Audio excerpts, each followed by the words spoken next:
All right. Good morning, everyone. The Center for Healthy Aging, a department of the New York Academy of Medicine, is happy to present to you the Master Plan for Aging.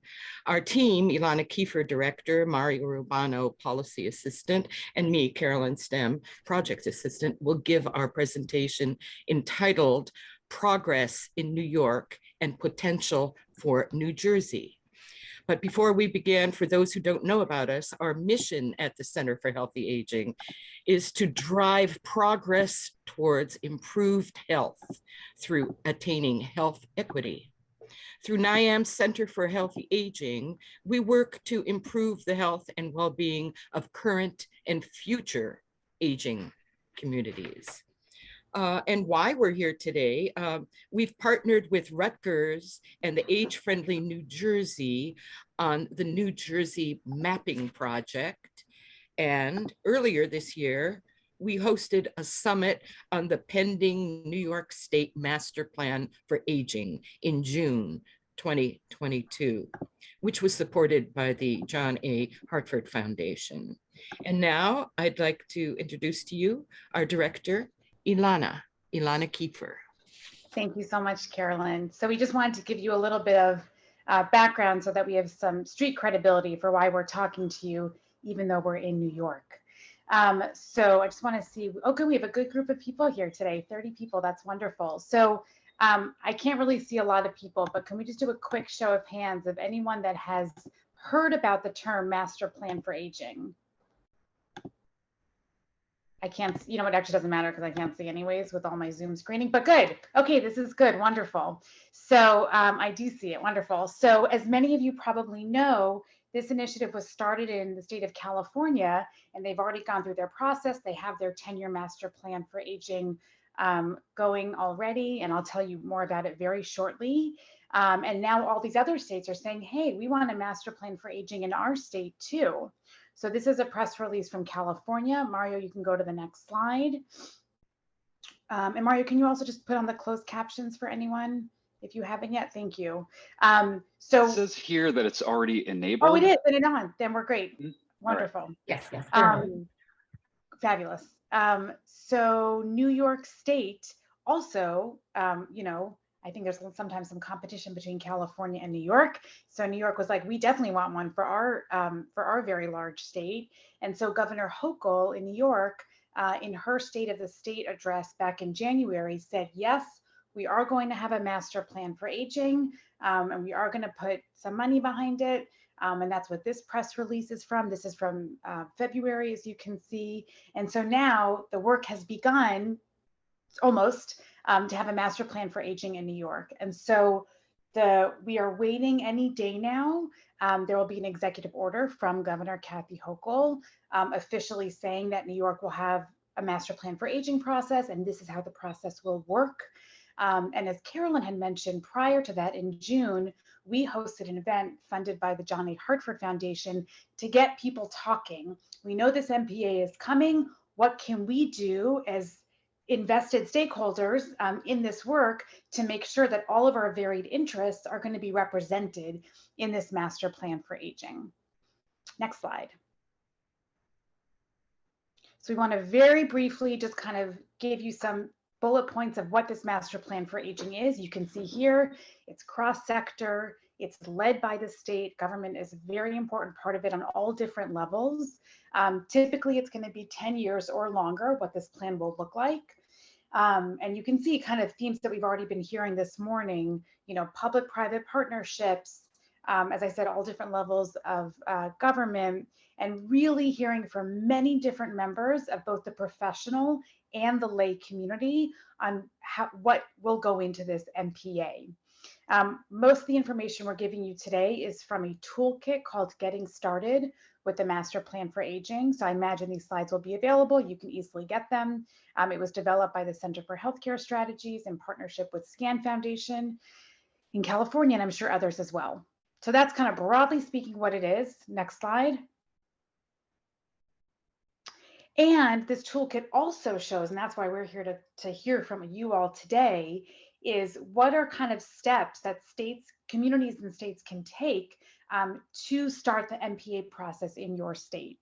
So these again are straight from this toolkit, making sure that you recruit champions who are excited and passionate about having an MPA, leveraging different available resources. And then you all can read kind of the different things, but we've heard also about the importance of data and making sure that there is the right available data in order to understand the landscape of older adults, aging, and caregivers in New Jersey. Making sure that state agencies are on board. I know that Age Friendly New Jersey has been already really laying the groundwork for this, making sure you have the right collaborating partners, having aligned goals, all of these things. Next slide. So now I'm going to turn it over to Mario because we want to really hear from you. We have some leading questions to get you all thinking about what you all can do and what the state can do to really get this process going in New Jersey. There are already rumblings, believe me, about how to do this in New Jersey, but we want to hear from you about how we can ramp it up. So I'll turn it over to Mario. Hey there. So to start us off, we were wondering what are some of the concrete ways that you think that New Jersey could benefit from something like an MPA? And feel free to just jump right in. And you can also use the chat if that's easier. I have some ideas, but I see Darlene has an idea. Darlene, you go first. Well, I actually don't, not as much of an idea as I have a question if there's any outcome data from California, since they seem to be having it already accomplished. Do you have any outcome data from them of what the impact has been and what the benefits have been in their state? Good question. So I think they're only in like year 2 of the plan actually being in place.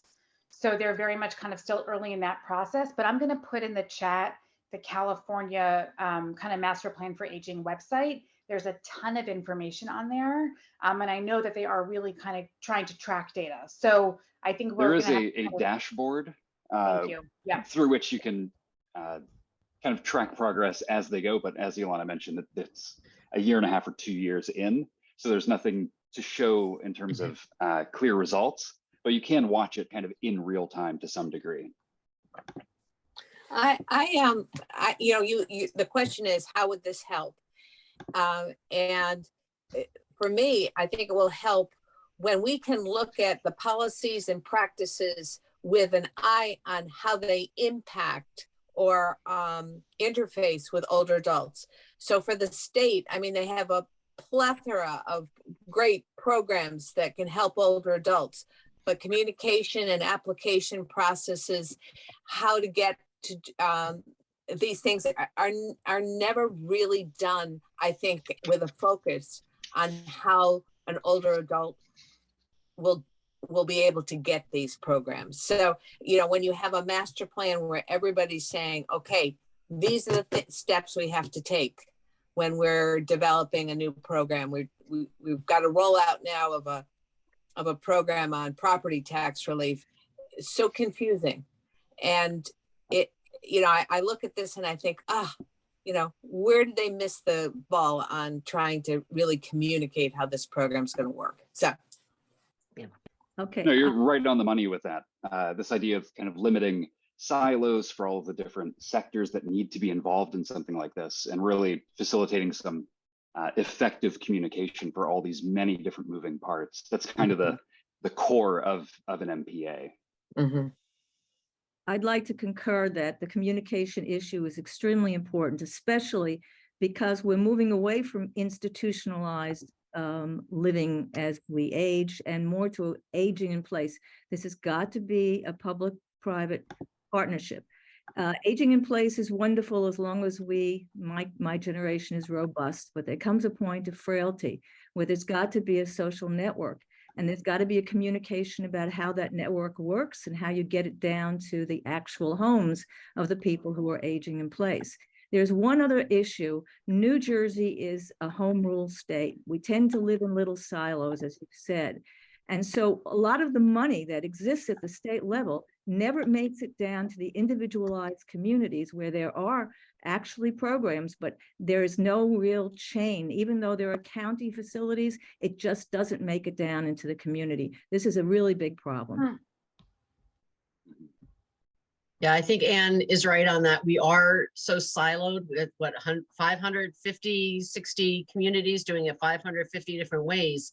Yeah. And, you know, the policy at the state level is one thing, but the implementation and trickling it down is another.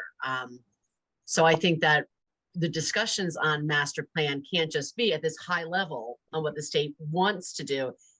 The communication and the implementation have to be really clear parts of it, because that's how so many things get held up in New Jersey. Great ideas, great programming, they could be well funded, but they're not always getting where they need to go.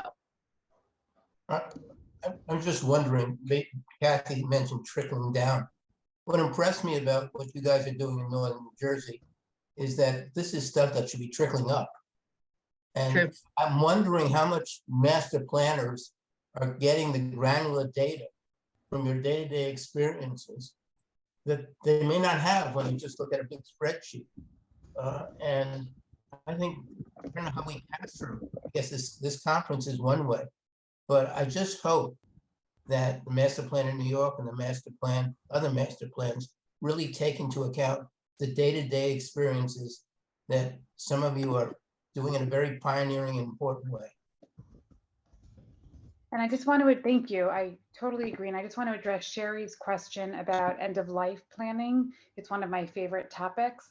And I think it really, the way that we've seen it happening so far in different states is that the state will kind of convene a number of different stakeholder groups. And so those different stakeholders can really have an impact in what is included in the master plan for aging. So I would say if you think it's important to include end of life planning, which probably all of us do, then we can make it so that there is something in that related to that very important topic. And for the California master plan, there is a section dedicated to palliative care, end of life care, with corresponding goals and objectives.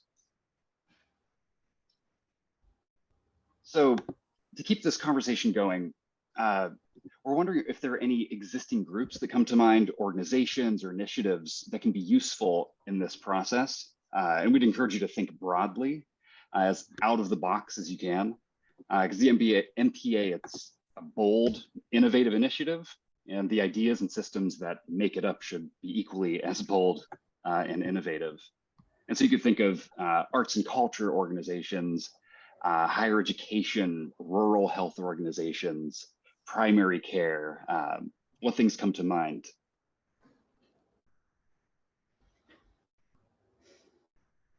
Yeah, Hannah. Thank you all for this conversation. It's so exciting. I'm Hannah Diamond. I use she, her pronouns. I'm a policy advocate at Justice and Aging, and our organization has been involved in the Master Plan on Aging in California. And I just want to bring up that we are really interested in equity and making sure that equity is deeply entrenched in every part of the planning process and also the master plan. So I think, Mario, in relation to your question, I think it's really making sure that those who are part of this discussion are representative of the recipients of these services. So really ensuring that we have racial diversity, sexual orientation, gender identity, differing abilities and disabilities, age, and that is all represented. And that we are really kind of uplifting the voices, like we were talking about earlier, showcasing what's happening on the ground and that trickling up. I love that idea, David, that you brought up earlier. So just really want to highlight that. And going back to the first question, like I think that the Master Plan on Aging is a wonderful process for really being intentional and utilizing that as another policy lever or opportunity to create the infrastructure that we want to see for older adults and people with disabilities in the state. So it's just a really exciting mechanism, and really appreciate this conversation. Thanks so much. Definitely. And I will say, Hannah, I got to read a draft version of the executive order for New York State, and it definitely was paying attention, drawing particular attention to the different populations that you mentioned that of course are so important to include. And we need to make sure that that's true in all states that are undergoing this process. And I think Hannah's point is important because New Jersey is an extremely diverse state. It's not always integrated well, but we have a very diverse state with culture, language, you name it. And one thing that's often not talked about, but is certainly true probably for many states, is also geographic diversity. So certainly in New York, for example, we're really trying to pay attention not only to urban living and aging in an urban setting, but also aging in a rural setting as well. So I'm sure I don't know New Jersey that well, but I'm sure there are rural parts of New Jersey. There certainly are in California. And that's an area that's often not discussed enough when it comes to aging. I see 2 hands up, Mary and then Anne. Hi, I'm Mary Eileen Forat with the New Jersey State Council on the Arts, and I appreciate your mentioning arts and culture as being really critical to any kind of age-friendly or master plan on aging. And the arts and culture can cut through many of the divides in our communities and are a great way to bring people together, a great way to deal with social isolation. And there's so much research out now just about how the arts help with health. And, older adults that participate in arts classes with professional artists, they have fewer doctor visits, they take less medications, they have fewer falls. With dementia patients, music can, those memories, music memories can be tapped in a way that other memories, can be hard to get. So I really appreciate that. And the Arts Council and many of our arts groups are already working with seniors and very interested in continuing that. Hear, hear.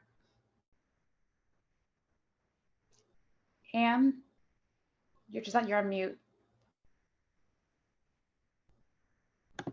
Sorry about that. My name is Anne Lapel. I'm the president of Montclair Gateway to Aging in Place. And we're very aware of the credentialing and the quality of caregiving across the state. In other words, one of the things that's very practical is if we would have some sort of a uniform certification and even a schooling process for the people who are actually caregivers.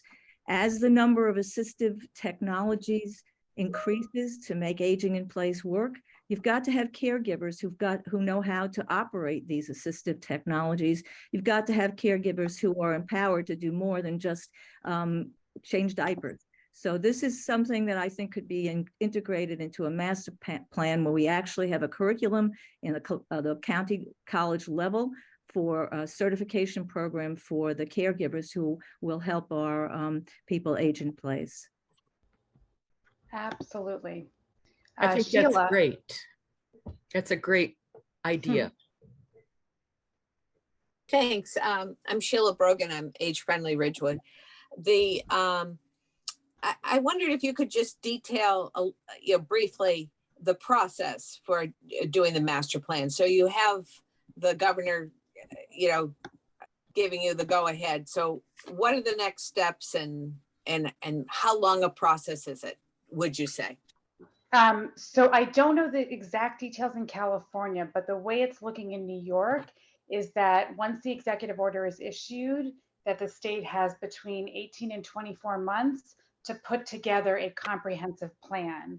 And that will include a lot of focus groups and listening sessions and data analysis, and to really kind of develop a really thoughtful process in order to have the plan. And then of course, once the plan is put in place and gone through multiple review processes, then there's the implementation work, for this 10-year or longer plan, which is what California is doing now. So it's a very big effort. And of course, for different states, it will look differently. I will say also that there are some initiatives on a national level to bring together different states that are kind of at similar states in this process so that they can share ideas and learn from each other. So there are many funders that are really watching and funding and focusing on this process to provide technical assistance to states, since a lot of the kind of same issues will be coming up. And is this funded right now? If the governor okays it, the New York will fund that? I don't know the details of that. Oh, honestly, yeah, and I don't, and we haven't yet seen the executive order, so I don't know all those details. Okay. Thank you. Sure. Karen, nice to see you. Hi, sorry that I was a little bit late, but I'm delighted to join in. And I just wanted to make a quick comment in terms of the previous elements around rural needs as well as equity needs. For those of you who know me, I usually come from a lens of mobility and transportation. And if we're going to be thinking about aging in place and aging healthfully in the community, we need to be thinking about folks, not just in terms of driving safer longer, but also other transportation options being, well organized and publicized and available and distributed in ways that are equitable, as well as figuring out as we look forward, how do we build on what we've developed over the last 2.5 years in terms of virtual connectivity, and looking at equity on that lens as well, because we know going forward, there's going to be more than one way to get to what you need, right? There's real life and then there's virtual space. And for older adults, there's been tremendous uptake in terms of skill building on the virtual front. But as the world reopens, we have to sort of double back and make sure that whether you want to get there physically or you want to get there virtually, that there's access to the tools that will take you where you want to go, and that you know how to get to those tools and how to use them. So that's my pitch. New Jersey did just in June of 2021 complete a study looking at senior mobility, and it's available from New Jersey DOT. That was a pretty comprehensive look statewide in terms of that specific topic. And just want to make sure it gets in the mix in terms of thinking. Thanks. Thank you. Absolutely. And do you think we have time to squeeze in one more discussion question? Can it's understandable that when you're doing planning, you're trying to get data from places you can get data. I don't know how you capture this, but it seems to me the informal system, the sense of community, neighbors helping neighbors, is vital to be able to age in place. At the same time, I don't know if we have tools to measure the kind of community infrastructure, informal community infrastructure, probably involving religious institutions, but just the block-based social networks that may make it possible for people to have neighbors who will help them in times of need. And I don't know if that's possible, if that's on the agenda for creating a master plan, but I think probably more, I don't even call it service delivery, but more help is provided that way than through the formal system. And can we measure, can we build communities that will be responsible by the individuals responsible for each other? Yeah. And I think probably in some ways the pandemic has helped that, because we've all had to look out for people who live near us in a way that we might not have thought of before COVID. Any final thoughts in the last 48 seconds?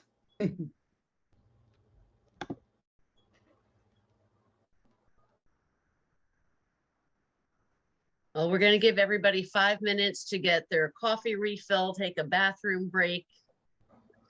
So when this room closes, we will linger for a little while in the main room. Great. Well, Thank you so much, Elana, and all of you at New York Academy of Medicine. This is exciting conversation, and we're gung ho about getting started in New Jersey. Yay! Wonderful, Julia. Thank you for attending. Thank you so much, Mario. Thanks so much for this conversation. See you all soon. Thank you.